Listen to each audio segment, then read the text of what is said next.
Cheers and welcome back to Cooking with MoWino.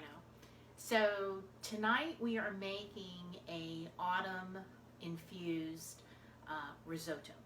Now the beginning of 2020 I had planned on doing a risotto a month, so sorry for folks who actually remembered me saying that, because I think I only did two. I did one for January and then I did a green one of spinach and just a nice fabulous St. Patrick's Day version. But now we're back, we're getting into fall, so we are going to, you see my ingredient board, we are going to use pumpkin, butternut squash, leeks, and we're going to top it off with some scallops.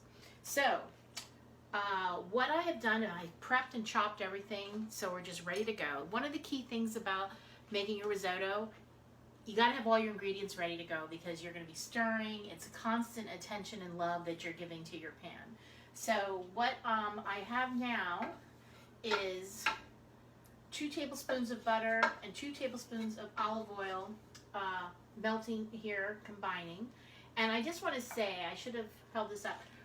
When you're making risotto, you need a big flat-based pan. No concave slanted pans. You need as big as a wide surface as you want because you want all of the rice to touch the base of the pan to start to toast. So my butter is just now coming up to melting, so we don't want it to burn. But here, we're going to start off in our pan is 1 very large shallot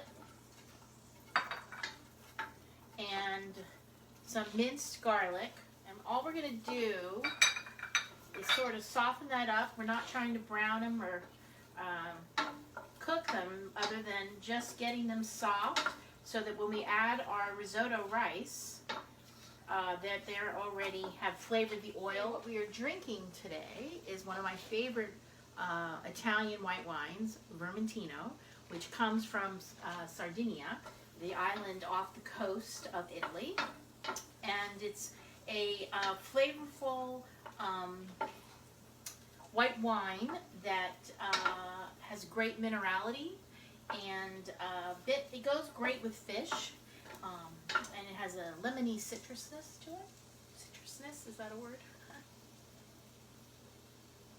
Anyway, it's one of my favorite white wines, and I seriously don't think I drink enough of it. I need to get some more in the house. Okay. All right, so we have my 1 cup of arborio rice, otherwise known as risotto. And what we're going to do is coat it in the butter and the oil and the infusion of our garlic and shallot. Well, I said you have to have a flat base pan. I'm literally just going to spread it all out so that it's touching as much of the pan as possible. Now the pan I'm using here is very heavy, thick steel pan. So my pan takes a little while to get hot. So we're going to let this sit and get all taste. One of the things that we always had as a staple in the house was rice-a-roni. This is basically the first part of what the rice-a-roni box is. They get all of the rice toasty before they add the spices and the, I guess, water. But risotto is nothing like rice-a-roni. Okay, so our rice is slightly brown and toasty. This is just to enhance the flavors.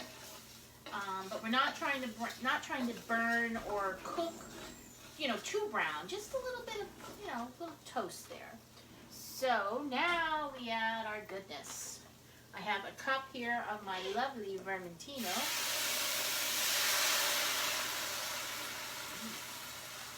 I'm going to let the rice absorb all this wine.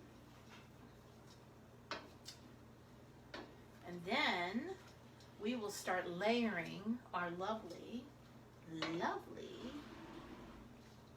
risotto a la autumn. So now we have our rice just simmering and absorbing our lovely, lovely, Vermentino. The key to risotto is to continually adding liquid to your rice and to what will be our vegetables. And one of the things, because of the starch in the rice, you're going to start to see a creamy texture start to evolve in between the wine and the broth. But what I'm going to do first is add one of my layers of flavor, because I want to make sure they get done. And that is, I have cut up, I've quartered lengthwise and chopped one leek, whole leek. And I'm going to add that to our rice. Just one good stir, mix, I should say. So it's all mixed in with our wine absorbed rice. So I have some homemade vegetable broth here. Again, from my urban composting. Hopefully you've seen that. And we're just, so I don't make a terrible mess, because I'm used to doing that, we're just going to ladle in 3 cups, about 3 cups. Now you should know a standard ladle is a half a cup. So I've just added 1 cup.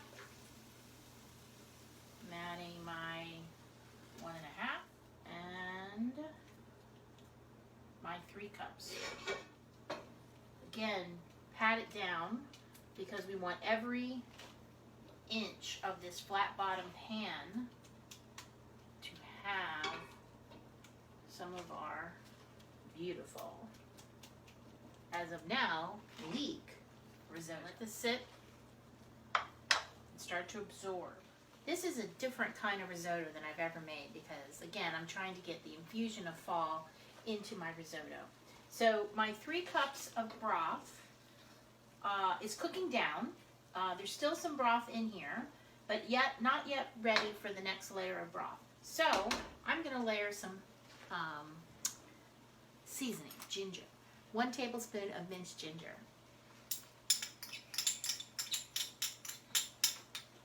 And I am just going to go ahead and mix that into my leeks, my shallots, my garlic, and my rice. But our rice is starting to get puffy because it's absorbing all the liquid, so that's good. We're on the right track. When I move the rice, like the parting of the Red Sea, I don't see a lot of gushing of liquid to close the gap. There's a little bit though, and that's okay. But we just want to make sure it doesn't dry out, but we want the rice to absorb as much liquid as possible before we add another layer of liquid. And we are probably going to add a cup. So that'll be 2 ladles, because each ladle is a half a cup.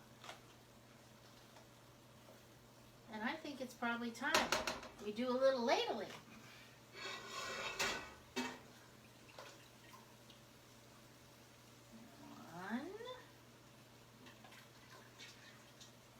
And I probably should have said before, you want your ladling liquid to be hot. You don't want to add cold liquid. This is autumn risotto, and what screams autumn more than pumpkin? So I have some pumpkin spice seasoning that I'm just going to sprinkle just a very thin layer over the risotto. And now I'm going to add my pumpkin puree. I'm going to mix this in and incorporate it into my rice. And the reason I'm doing this now is because I want the next layer of broth to help mellow out the pumpkin and infuse it into the whole dish. To again flatten our risotto.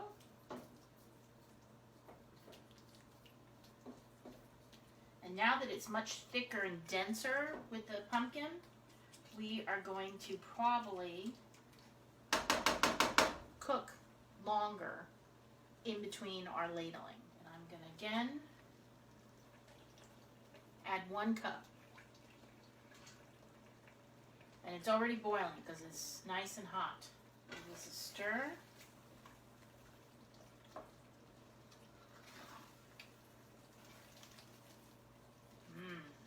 really getting hot. My pan is at medium, so I'm going to have to watch it because it's such a big pan.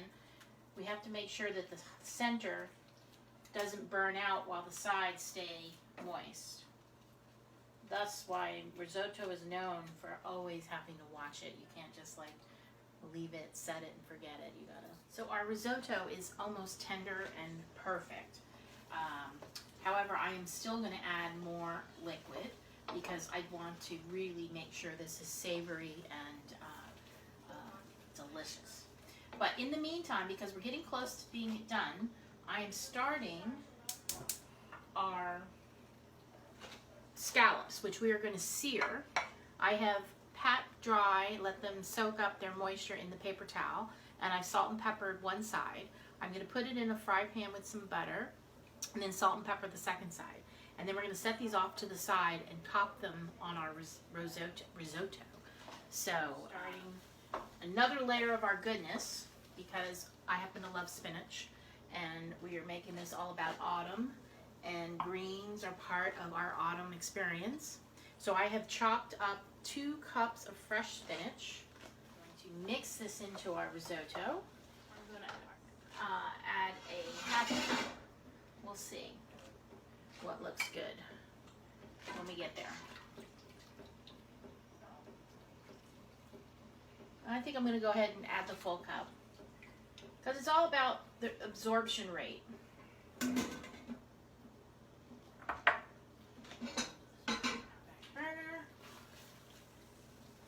Let this all come together. It's looking great. This is really going to be a fabulous meal. I'm so sorry you can't be here for it. But we'll put this on the agenda for a future MoWino dinner party.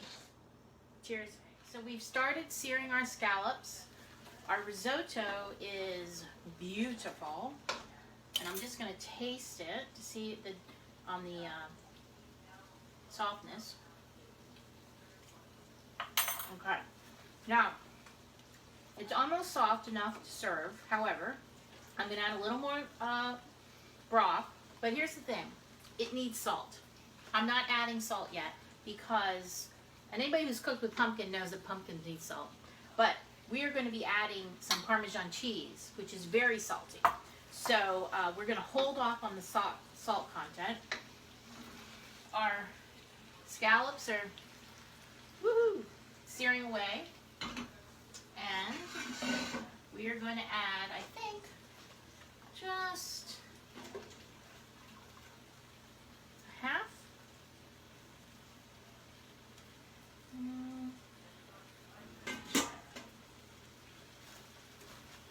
And let me see.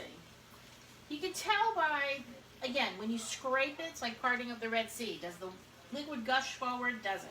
Here it's not gushing. It's staying a straight line, openness for them to run across. So I think I'm going to add another because of that. One of the things I did earlier, which I will be adding shortly, is I cut up a butternut squash and I roasted it in the oven into little tiny squares, almost as crouton size. I got it not getting done in the pan, so I cooked it in advance. And I'm going to throw that into this beautiful, unbelievable risotto. The last steps of a risotto is adding the Parmesan cheese, and sometimes you want to add, gotta watch my scallops, you want to add a pat of butter as the final stages to help keep it creamy, but this looks really creamy on its own, so we might not be doing that. But I am going to add my butternut squash now because I want to make sure it gets warm. I just thought this would give it some texture to add the actual butternut squash into it. You basically want to cook our scallops 2 to 3 minutes. And they say you do it 90 seconds once you turn them over. And I want to make sure there's a good color on them. Not yet, so we're going to wait. All right, so I am going to add now the Parmesan cheese. So we're just going to make this richer and creamier than anyone ever thought it could be. I added 1 cup of Parmesan cheese. You could also offer Romano if you like. Now again, Parmesan cheese is salty, so I have not salted this yet. I don't think I need it, truthfully. This looks really good. We're going to have an awesome meal. And I am going to do what I said I wasn't going to do. I'm going to add my pat of butter, put the lid on, let it sit until the scallops are done. Okay, so I have our risotto with its pat of butter and the Parmesan cheese. And I've turned it off, so it's now just sitting. And I have my beautiful scallops. So we are going to just plop these suckers right on top.